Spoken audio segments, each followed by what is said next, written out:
Alors quel est Ionic?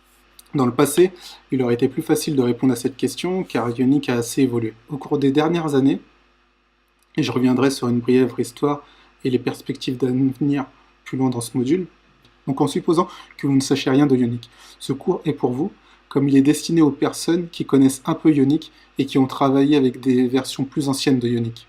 Ionic consiste à avoir une base de code qui est la base de code pour une application web et donc utilise HTML, JavaScript et CSS.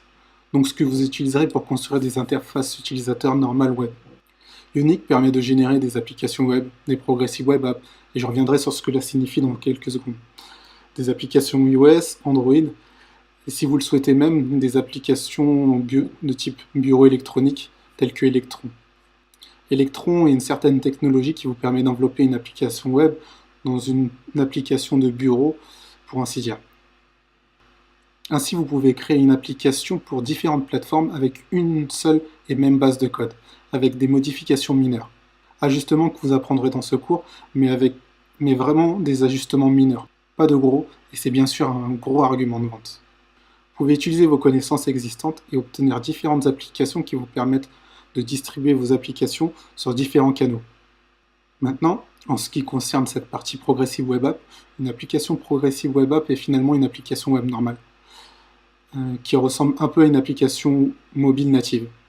Ce n'est pas une application mobile native, tu ne peux pas la distribuer dans les stores d'applications, c'est toujours un site web qu'on peut trouver via Google, etc. Mais elle est utilisée pour être fiable, ce qui signifie qu'elle fonctionne même hors ligne ou que certaines parties peuvent fonctionner hors ligne. Elle peut être rapide et donner à l'utilisateur un retour instantané et pouvez aussi avoir une app capable de tirer parti de certaines fonctionnalités de l'appareil natif, comme en utilisant l'emplacement de l'utilisateur ou la caméra. Et avec Ionic, vous pouvez créer une telle Progressive Web App. Vous pouvez également créer une application web normale qui n'est pas particulièrement rapide ou qui ne tire pas parti des fonctionnalités natives. Et vous pouvez également obtenir une véritable application native de sorte à utiliser une plus large gamme de canaux disponibles.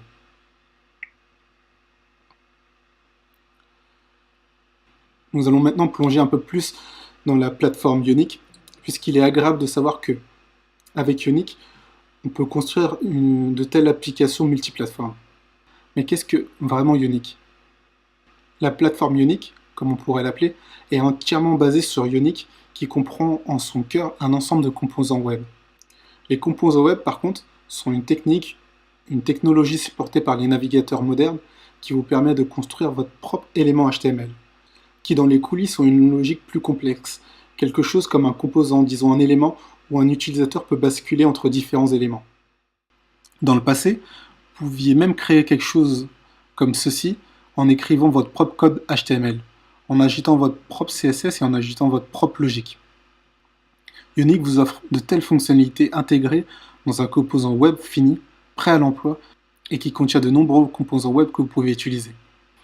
Et c'est le noyau de Ionic, indépendante de la plateforme, et qui s'ajuste automatiquement, de sorte que vous pouvez examiner la plateforme que vous exécutez sur le composant web, qui peuvent être transférés dans votre projet web. Donc ces éléments HTML personnalisés peuvent être créés par vous, mais avec Ionic vous n'avez pas à le faire. Vous obtenez un résultat fini. Maintenant, ces composants web sont donc ce que vous pouvez voir à l'écran, mais Ionic et l'écosystème Ionic, c'est plus que cela.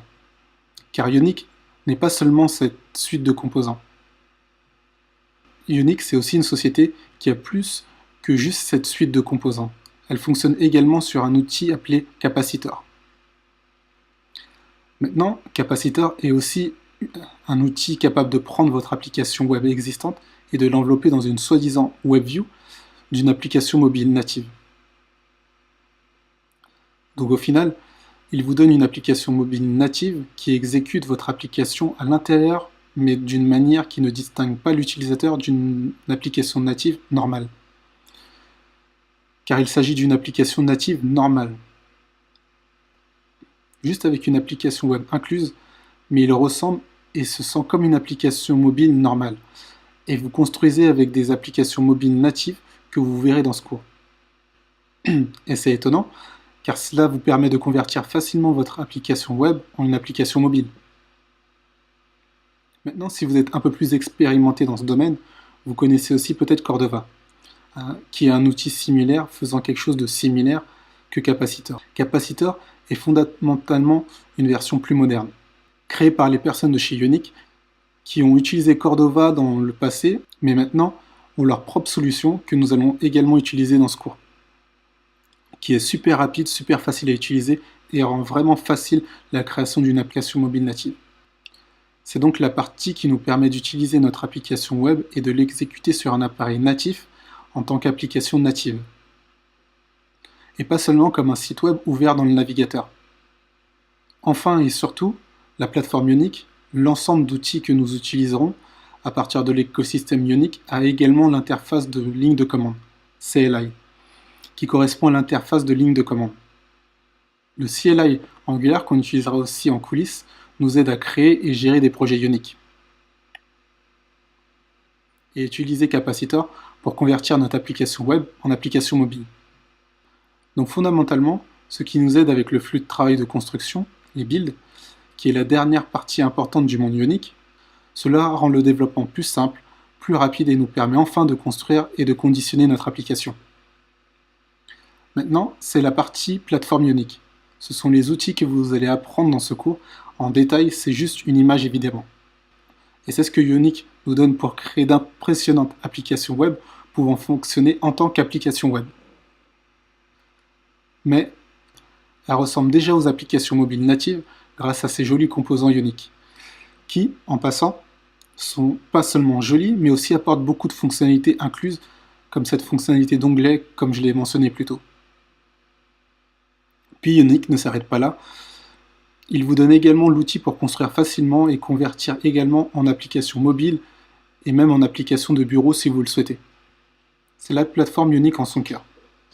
Certains services premium et cloud sont également proposés par Ionic. Pour certains, vous devez payer et d'autres sont gratuits.